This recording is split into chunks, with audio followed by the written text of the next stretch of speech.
You listen to the news, stuck with you in studio are Janji Jasani and Rashni Pardiwala. They are from CERE, the Center for Environment Research and Education, India. Wonderful website called www.cere-india.org that you should go to. This is Good Morning Mumbai, and you're with Rishi K. Radio 1. Hello, ladies. Wonderful to see you here. Founder Director at CERE, Rashni Pardiwala. How are you? Very well, Rishi. And a very, very happy World Environment Day, if I could add. Absolutely. And Janji Jasani, Head Carbon Mapping. You're welcome to the show. Yeah. Thank you very much, Rishi. Let's talk about the theme of World Environment Day and what it means to people like yourself who spend every living day of your life breathing the environment and feeling passionately for the environment.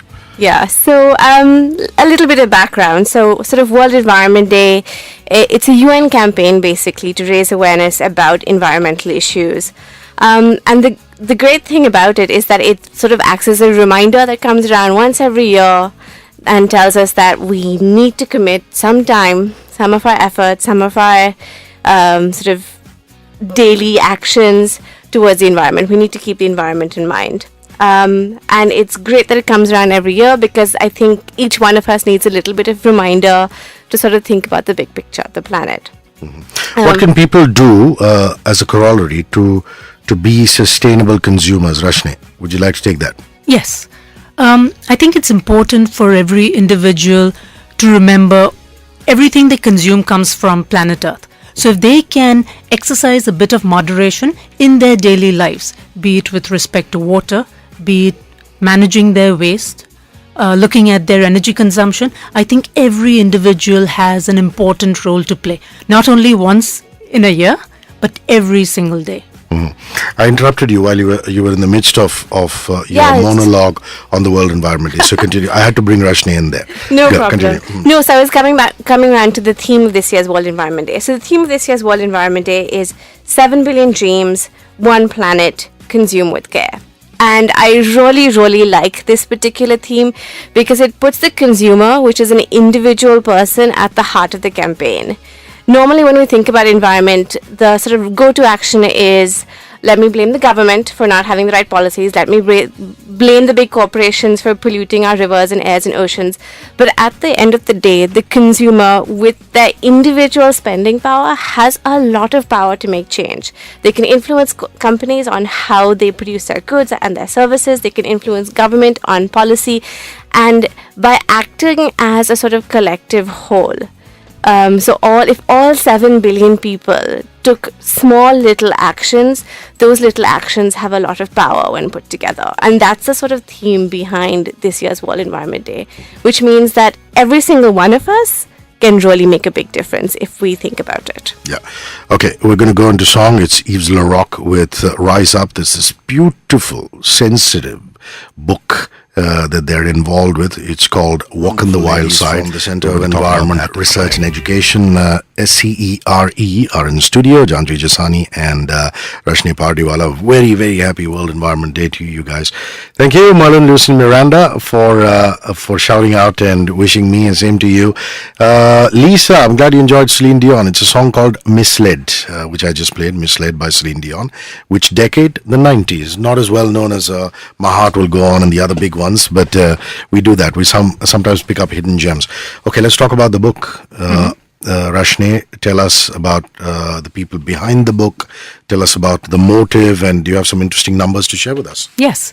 CERE has recently launched a wonderful, exciting, colorful children's publication entitled Walk on the Wild Side, and it deals with the very important subject of urban biodiversity. Mm-hmm. We want to sensitize children and their parents on the hidden gems that are there within our concrete jungles.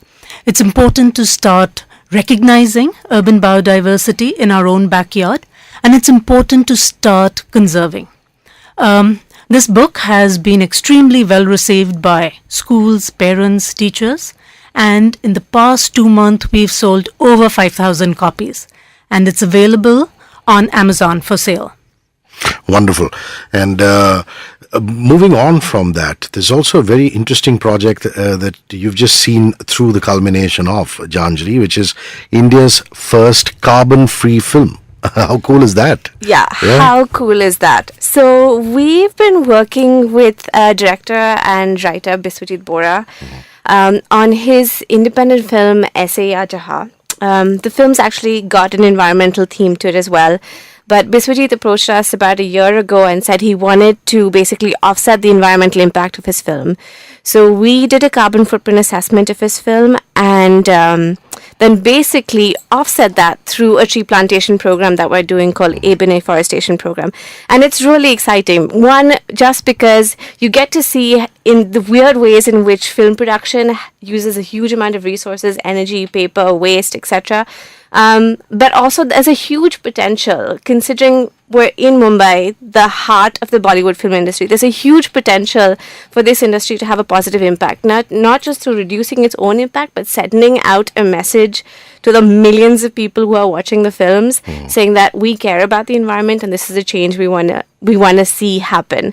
So it was really exciting. We've done the carbon footprint assessment for Aise Ya Jahan.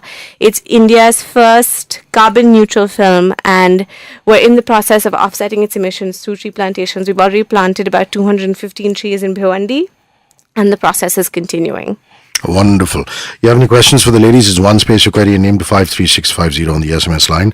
On Twitter as well as Facebook, you can search for HRISHIKAY and you can ask the question. Facebook.com/radio1.mum is our official page. You like the page, you could post on the timeline, or you could inbox us the question and I'll bring it up to them.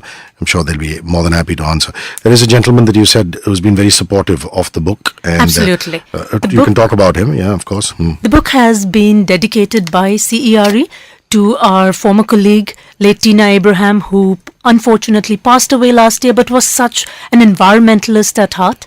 So the book has been supported by her husband, Mr. Paul Abraham, in his personal capacity, and we really hope this changes the way children look at the environment and our future eco-warriors. Katy Perry is all from CERE, the Center of Environment Research and Education, Janjari Jasani, head of carbon mapping, and Rashni Pardiwala, who's founder and director on World Environment Day. It's Eco Me, Eco Mumbai. This is Good Morning Mumbai, and you're with Rishi K.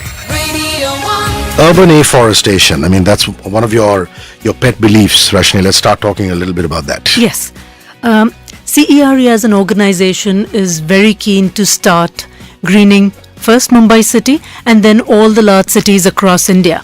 And I think it's a great challenge because all our cities really lack open spaces. And though we have many organizations, individuals who would like to donate and sponsor tree plantation drives in Mumbai, we really lack the space. We don't have enough space.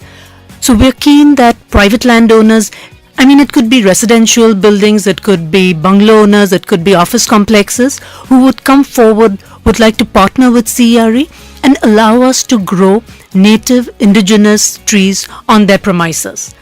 And I think that's the only way we can start increasing the green cover in our concrete jungles, because constantly every green open space is under threat. Because these cities of ours are expanding, the population pressure is great, and what's happening to our biodiversity. So urban afforestation is a very important project of CERE. Okay, now they're also on Facebook. All you have to do is search for CERE on Facebook and they'll pop up very, very active on Facebook.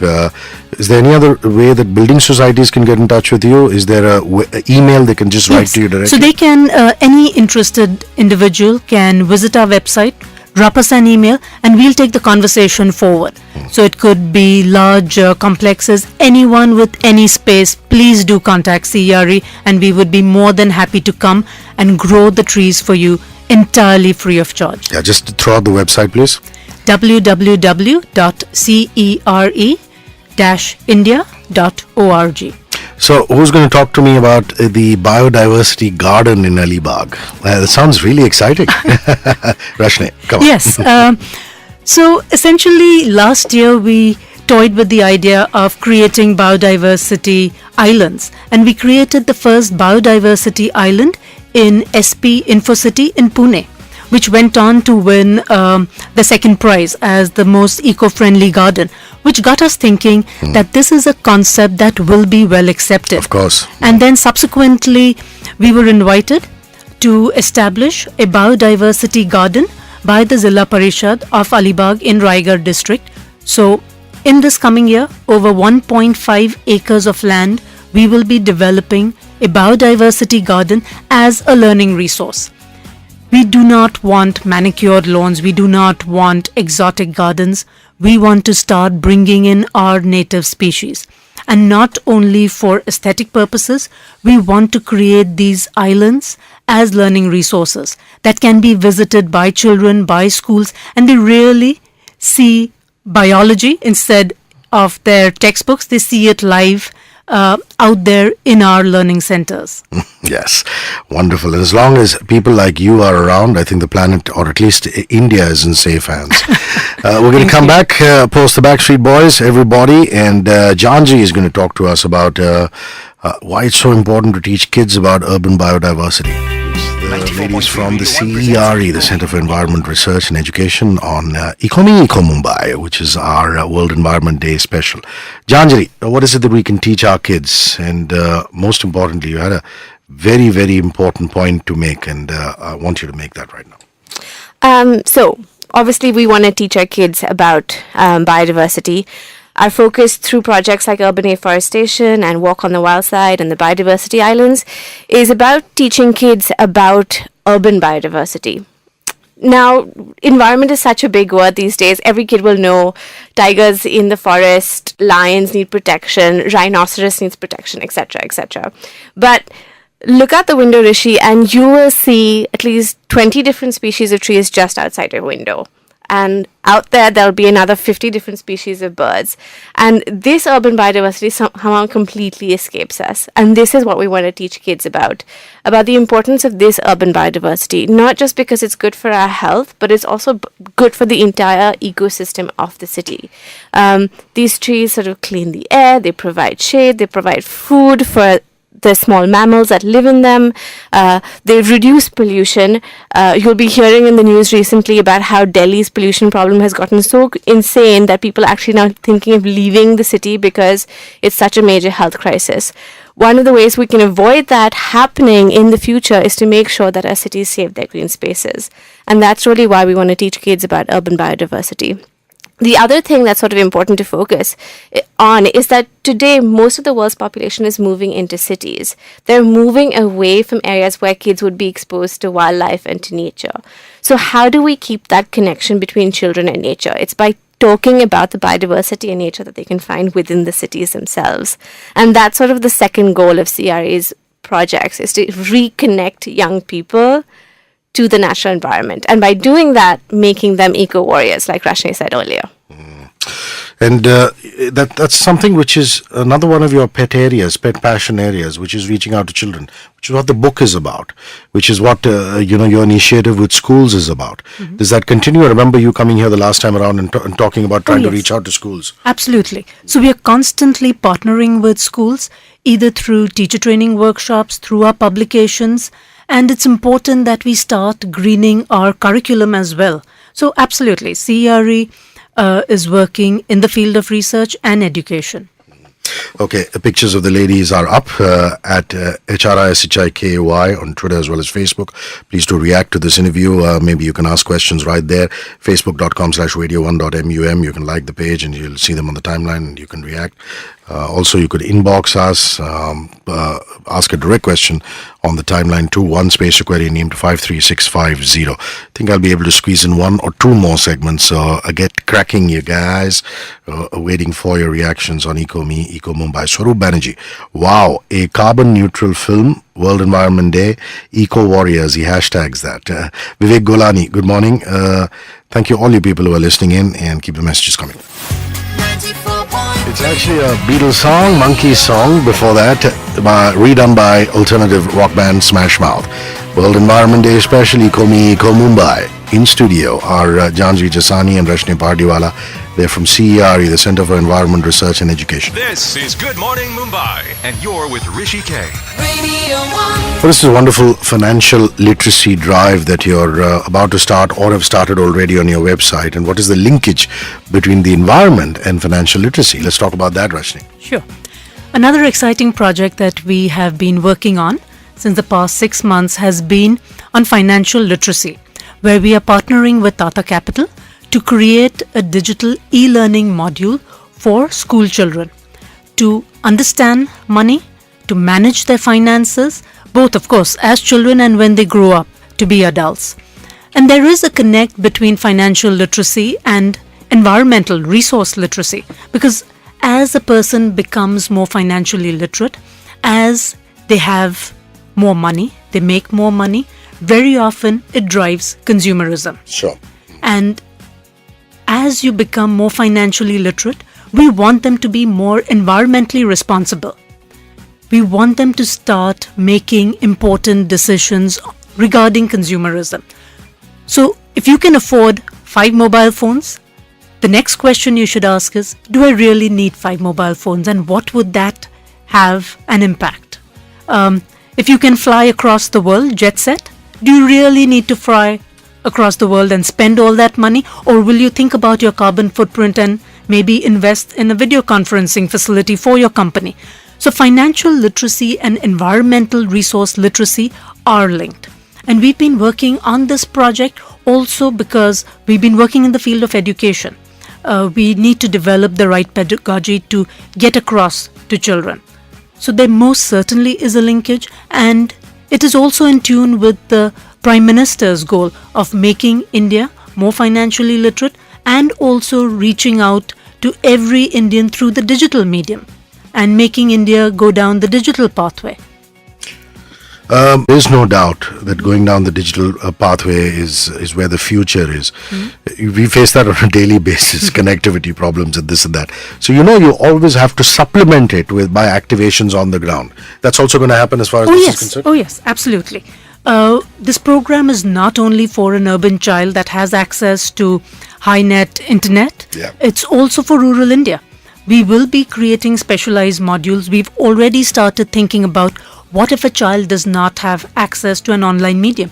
Maybe we will provide tablets to every child. We will work with schools that don't have access. And that's why it's important to work with the Tata Group. They can also provide the communication platform for this module.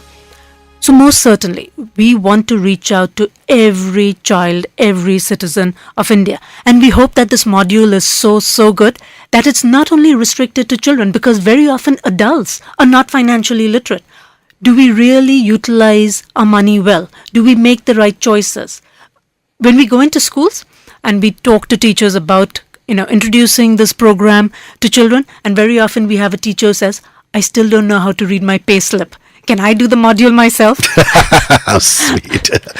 A last leg of conversation with the ladies from CERE, and Janjri Jasani is going to give us some vital tips on World Environment Day. Don't go anywhere. Some indigenous music for you guys. You've got a pioneer in the indie pop scene waiting by him. Okay, got to say bye-bye to the ladies and round up Eco Me, Eco Mumbai, our World Environment Day special with the ladies from CERE. Janjri Jasani and Rashni Pardiwala. Of course, up ahead is Erica, the wonderful Erica, our evening presenter, and she's going to be talking to me about how she cycled today from her house to BKC, the Sofitel, as part of our Cycle to Work initiative. So, Janji, some vital tips that we need to follow and keep in mind this World Environment Day and through the year. Yeah. So obviously, first thing, tips are not just for today, they're for every day, because technically every day is World Environment Day. Yep. One great tip, follow Erica's example. Cycle or you use public transport or even walk to places that you can. For every kilometer that you walk or cycle, you're basically reducing the amount of carbon dioxide you're putting into the atmosphere by about 1/4 kg. So that's amazing. Erica, I don't know what the distance is between BKC and where else did she cycle from? She lives in Karbandra. Yeah. Okay. So maybe but for somebody who hasn't done it before, which is quite cool. For a couple of kilometers, she's already reduced her carbon footprint today by 1 kg. So amazing. Great job. So that's one thing we can definitely do. just basically, there's sort of three areas that we want to think about. There's energy consumption, so electricity, fuel that we use for transport. So find ways to reduce that. The other area is food. Surprisingly, food takes a ton of energy to make and a ton of water to produce. So definitely look at your food footprint. We talked about this at the last World Environment Day. Look at growing your own food, buying local, buying organic. All of these things sort of reduce your environmental impact. And then the last area would be water consumption. So especially with the summer coming up to its end, everybody's seen how bad things can get when there's water scarcity. We're hearing tons of stories coming out, especially from central India, about farmer suicides, lack of water. And if you think about it, Mumbai's water, very little actually comes from the city itself. Most of it's coming from about 100 kilometers away. Exactly. We're taking it away from rural communities to feed, I don't know, washing your car with a hose or having that tub bath. All of these things are complete waste. So think about these resources when you're using them and find ways to save them. Because at the end of the day, we only have one planet. There is no other planet to go to. Really kind of you, ladies, to be patient and wait for me to call you World Environment Day. I know you ought to have been here much sooner. Full power to everything that you're doing. Keep up the great work. Thank you. And for those of you who've tuned in late, just the coordinates again, where you are on Twitter, on Facebook, as well as the website, please. Yeah. Sure. So Twitter, we're at CERE India. We're also on Instagram. I think you have to find us on Instagram. I'm not quite sure. I think it's like CERE India again. And we're also on Facebook. So again, just look for CERE India. Our website is www.cere-india.org. There are a lot of different resources on it. So please visit us and use those resources. They're completely free and there's lots of information. And happy World Environment Day. And contact us if you want to grow trees in Mumbai. Thank you, Rashni Patiwala. Thank you very much. Thank you, Janji Jasan. Thank you, Rishi. Thank you. Messages, and back with Erica, who's, just finished her cycling sojourn, if I can call it that. 11:10 live, I'm Rishi K.